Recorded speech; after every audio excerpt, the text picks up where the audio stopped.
السلام علیکم ورحمۃ اللہ وبرکاتہ۔ مغرب سے کچھ صاف صاف باتیں، قسط نمبر 22۔ ایمان کی طاقت۔ ان مشرقی ممالک کے اندر اگر کوئی طاقت ہے تو وہ ایمان کی طاقت ہے۔ وہ طاقت اس بات کی ہے کہ خدا کا نام لے کر ان سے بڑا کام لیا جا سکتا ہے۔ خدا کے نام میں ان کے لیے اب بھی اتنی کشش ہے کہ یہ قومیں اس پر اپنی جان، اپنی اولاد، اپنا گھر بار سب قربان کر سکتی ہیں۔ خدا کے نام میں، شہادت میں، جہاد کے لفظ میں، اسلام کی خدمت کے نعرے میں ان کے اندر اتنی کشش ہے اور ایسی مقناطیسی طاقت ہے کہ اس موقع پر ان کو اپنا ہوش باقی نہیں رہ سکتا اور اس وقت ان کا مقابلہ آسان نہیں ہوتا۔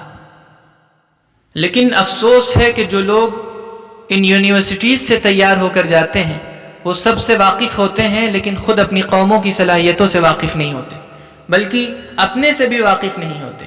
مجھے آپ اس صاف گوئی پر معاف کریں، اقبال نے شاید اسی موقع کے لیے کہا تھا، اپنے من میں ڈوب کر پا جا سراغ زندگی، تو اگر میرا نہیں بنتا نہ بن، اپنا تو بن۔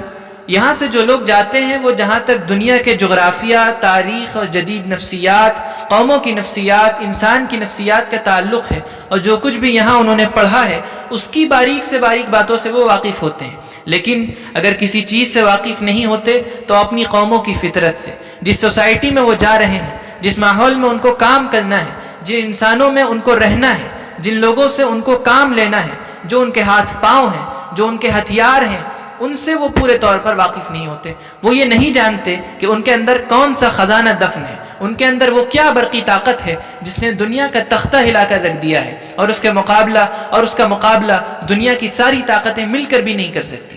آج بھی ہماری ان مشرقی قوموں میں وہ طاقت موجود ہے، ایمان کی طاقت۔ لیکن یا تو ہمارے یہ قائدین ایمان سے آشنا نہیں ہوتے یا پھر وہ ایمان کی زبان نہیں جانتے، یعنی ان کے دل کی زبان نہیں جانتے۔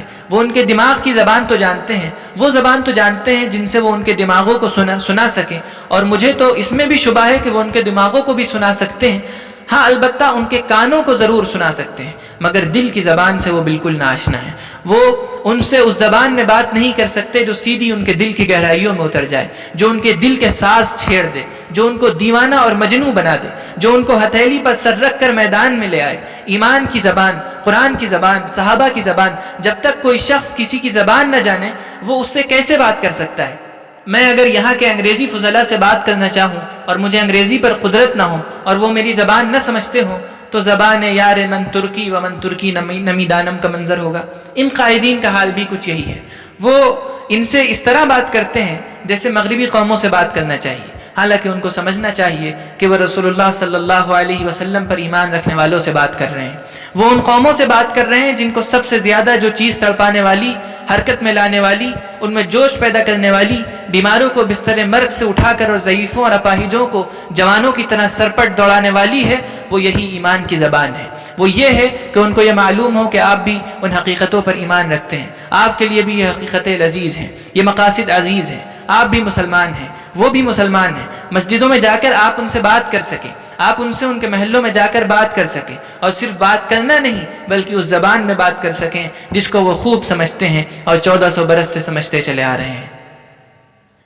میں ہرگز یہ پوزیشن اپنے لیے قبول نہیں کر سکتا کہ میں جدید علوم کی مخالفت کروں۔ آپ کو ان یونیورسٹیز میں زیادہ سے زیادہ تعلیم حاصل کرنا چاہیے، بلکہ ہم تو آپ کو اور آپ کے والدین کو مبارکباد دیں گے، بلکہ دیتے ہیں۔ واقعہ یہ ہے کہ ہمارے مسلمان نوجوان کو جدید علوم میں بڑے سے بڑا مرتبہ حاصل کرنا چاہیے، ان کو ان میں اتھارٹی بننا چاہیے اور بڑے محقق کا درجہ حاصل کرنا چاہیے۔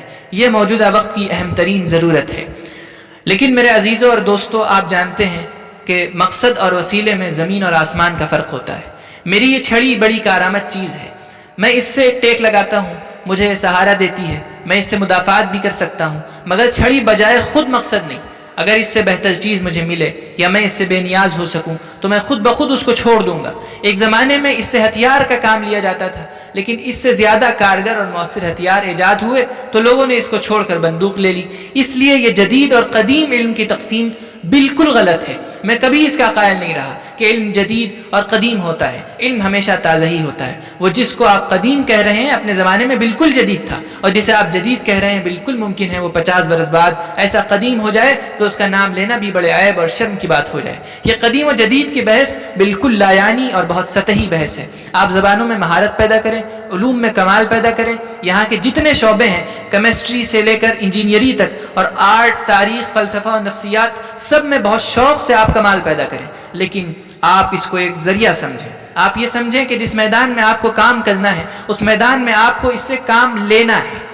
اس وقت ہمارے مشرقی ممالک میں جو انتشار ہے اور جس کو میں نے غیر ضروری کشمکش سے تعبیر کیا ہے اور جس پر بڑی طاقت ضائع ہو رہی ہے، اس کی اصل وجہ یہی ہے کہ ہمارے قائدین مغربی دنیا میں رہتے ہیں، یعنی وہ مشرق میں رہتے ہوئے بھی مغرب میں رہتے ہیں۔ وہ جسم کے ساتھ مشرق میں رہتے ہیں مگر دل و دماغ کے ساتھ مغرب میں رہتے ہیں۔ جن قوموں سے ان کا واسطہ ہے، جن میں ان کو جینا اور مرنا ہے، جن کے ساتھ ان کی قسمت وابستہ کر دی گئی ہے، وہ قومیں سچی مسلمان ہیں، اور ان سے اگر کوئی کام لیا جا سکتا ہے تو مسلمان کی حیثیت سے آپ صحرائے افریقہ کی کسی ایسی قوم کے فرد نہیں ہیں جس نے ابھی ابھی آنکھیں کھولی ہیں۔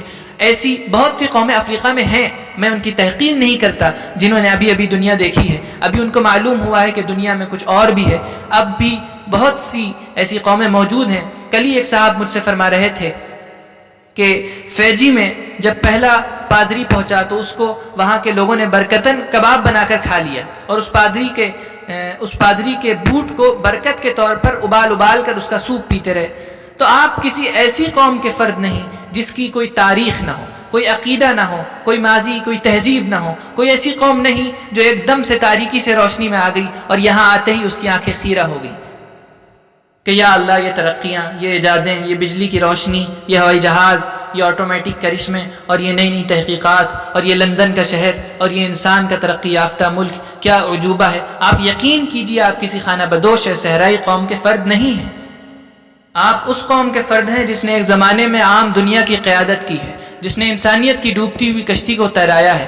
میں کل ہی اپنے عرب دوستوں سے کہہ رہا تھا کہ جس وقت انسانیت کی کشتی ڈوب گئی اور دلدل میں پھنس گئی اور کوئی اس کو نکالنے والا نہ تھا، تو یہی امت مسلمہ اور یہی عرب جو سب سے پہلے اسلام قبول کرنے والے تھے آگے بڑھے اور انہوں نے اس کشتی کو دلدل سے نکالا، اور آج آپ اس کشتی میں بیٹھے ہوئے اپنا سفر طے کر رہے ہیں۔ آپ ایک ایسی قوم کے فرد ہیں جس کو مغرب سے اصولی اختلاف ہے، جو اس مغرب کی حقیقتوں پر آنکھ بند کر کے ایمان نہیں لائی۔ ہمارے قائدین کی کوتاہی اور مشرقی قوموں کی پست ہمتی کہ ہم نے علوم کے میدان میں ترقی نہیں کی۔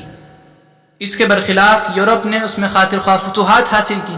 یہ ہماری بدقسمتی تھی، ورنہ اصل میں دنیا کی رہنمائی اور دنیا کی اتالیقی اور نگرانی ہمارے سپرد تھی۔ میں دعوے کے ساتھ آپ سے کہتا ہوں کہ آج بھی صرف مسلمان ہی اس قابل ہیں کہ وہ دنیا کی رہنمائی کریں۔ ان مغربی قوموں کی رہنمائی کا حشر تو آپ نے دیکھ لیا۔ انہوں نے انسانیت کا دامن ایجادات سے تو بھر دیا، انہوں نے ناممکن کو ممکن کر کے دکھا دیا۔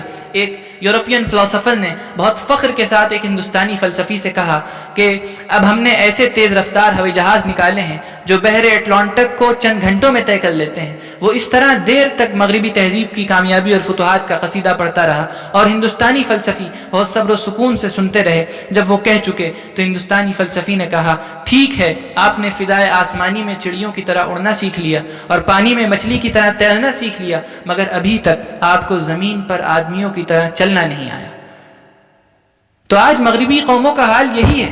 بے شک انہوں نے ترقی کی ہے، لیکن ان کو اپنی منزل معلوم نہیں۔ اصلی اور بنیادی حقیقت یہ ہے کہ انسان کیا ہے، انسان کی زندگی کا مقصد کیا ہے، انسان کس طرح زندگی گزار سکتا ہے۔ اس معاملے میں یہ قومیں بالکل مفلس ہیں، جس کا نتیجہ یہ ہے کہ آج یہ تمام فتوحات بچوں کا کھیل ہو کر رہ گئی ہیں۔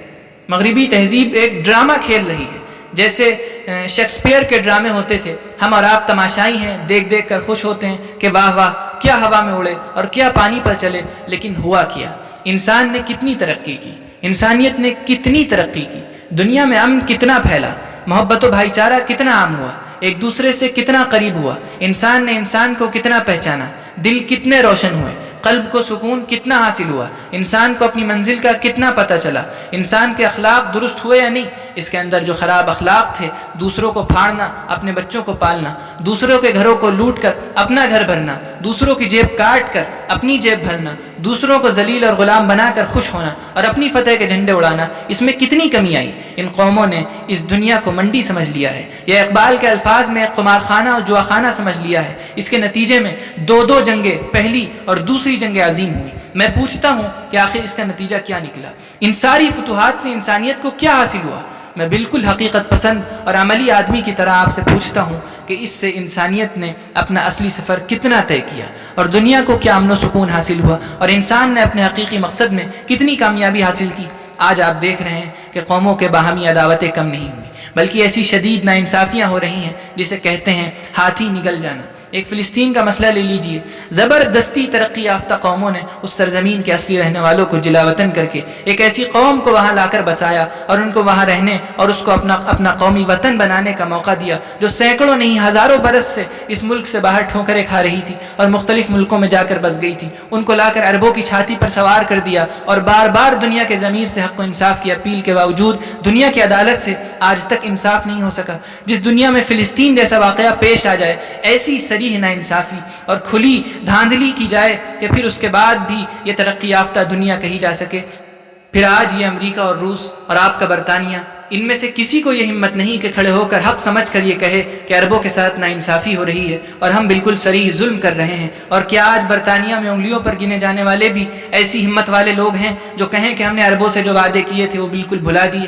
اور یہ ایک ایسی بد اخلاقی ہے جس کی نظیر دنیا کی تاریخ میں نہیں ملتی۔ ایسی کھلی ہوئی ناانصافیاں قوموں کے ساتھ، ملکوں کے ساتھ، بلکہ پوری انسانیت کے ساتھ ہو رہی ہے، اور انسانیت کے ساتھ نہایت خطرناک کھیل کھیلا جا رہا ہے، یعنی وہ تخریبی طاقتیں تیار کی جا رہی ہیں اور ان میں ایک دوسرے سے مقابلہ اور ریس ہے جو ساری دنیا کو ایک گھنٹے میں نہیں چند منٹ میں ختم کر سکتی ہے۔ آپ کو معلوم ہے کہ امریکہ کے پاس وہ ذرائع ہیں جن سے ایک گھنٹے میں 5-6 مرتبہ ساری دنیا تباہ ہو سکتی ہے۔ روس کے پاس اتنے نہیں تو اس سے کچھ کم کیا ہوں گے، اور اب تو چین نے بھی بنا لیے ہیں، برطانیہ اور فرانس کے پاس بھی موجود ہے، یعنی آگ کا کھیل شروع ہو چکا ہے۔ ابھی تک تو بچوں نے ہوا میں پتنگ اڑائے تھے، یہ ان کے ہوائی جہاز اور فضائی فتوحات تھی، لیکن اب انہوں نے آگ اور آتش بازی کا کھیل شروع کر دیا ہے۔ کسی ظالم نے ان کے ہاتھ میں چھرے اور ریزر دے دیے ہیں جن سے وہ ایک دوسرے پر حملہ کر رہے ہیں۔ خدا جانے کس وقت کون کس کا گلا کاٹ دے۔ آپ جن قوموں سے تعلق رکھتے ہیں ان کا ایک معیار ہے، ایک مقصد زندگی ہے، کچھ عقائد ہیں، ان کے سامنے ایک منزل ہے۔ وہ اس مغربی تہذیب پر کچھ مطمئن نہیں ہو سکتے۔ بے شک آپ اہل مغرب سے علوم حاصل کیجیے، ان کی زبانوں میں مہارت پیدا کیجیے، یہاں آ کر تاریخ کا وسیع مطالعہ کیجیے۔ میں یہاں تک بھی آپ سے کہہ سکتا ہوں کہ اسلامی علوم کے بارے میں آپ ان کے نظریات معلوم کیجیے، اس سے بھی آپ پورا فائدہ اٹھا سکتے ہیں، لیکن آپ یہ نہ سمجھیے کہ یہ امام برحق ہیں اور آخری مثال ہیں۔ انسانیت اور دنیا ان کی رہنمائی کے بغیر رہ نہیں سکتی، اور مشرق کی جاہل، نیم وحشی اور پسماندہ اقوام کے لیے فرشتہ رحمت ہیں۔ انہوں نے ہم کو سکھایا، پڑھایا اور آدمی بنایا۔ اگر آپ ایسا سمجھیں گے تو اس سے بڑھ کر آپ کا اپنے اوپر اور جن سے آپ کا انتساب ہے ان کے اوپر کوئی ظلم اور اپنی قوموں اور اپنی تاریخ کے ساتھ کوئی ناانصافی نہ ہوگی۔ آپ بے شک ان سے وہ چیزیں لیجئے جو آپ کو وہاں نہیں مل سکی، لیکن آپ یہاں رہتے ہوئے بھی یہ سمجھیے کہ یہ بہت سی چیزوں میں کھوکھلے ہیں، اور جیسے ہم ان سے بہت سی چیزیں سیکھ سکتے ہیں، یہ بھی ہم سے بہت سی چیزیں سیکھ سکتے ہیں، اگرچہ اس کا فیصلہ اس وقت نہیں ہو سکتا، اور شاید آپ کے لیے اس کا سمجھنا، اس سے اتفاق کرنا آسان نہ ہو کہ آیا وہ چیزیں جو یہ ہماری مشرقی قوموں سے سیکھ سکتے ہیں زیادہ قیمتی ہیں، یا وہ چیزیں جو ہم ان سے سیکھ سکتے ہیں، ہم جو چیزیں ان سے سیکھنے آئے ہیں وہ زیادہ قیمتی اور اہم ہیں، یا وہ چیزیں جن کو سیکھنے کے لیے انہیں ہمارے پاس آنا چاہیے۔ میں اس وقت اس نقطے پر زیادہ اصرار نہیں کروں گا، آپ یہی مان لیں کہ جو چیزیں ہم ان کو سکھا سکتے ہیں وہ زیادہ قیمتی اور اہم ہیں، اور جو چیزیں ہم ان سے سیکھ سکتے ہیں وہ بہت غیر اہم اور حقیر ہیں۔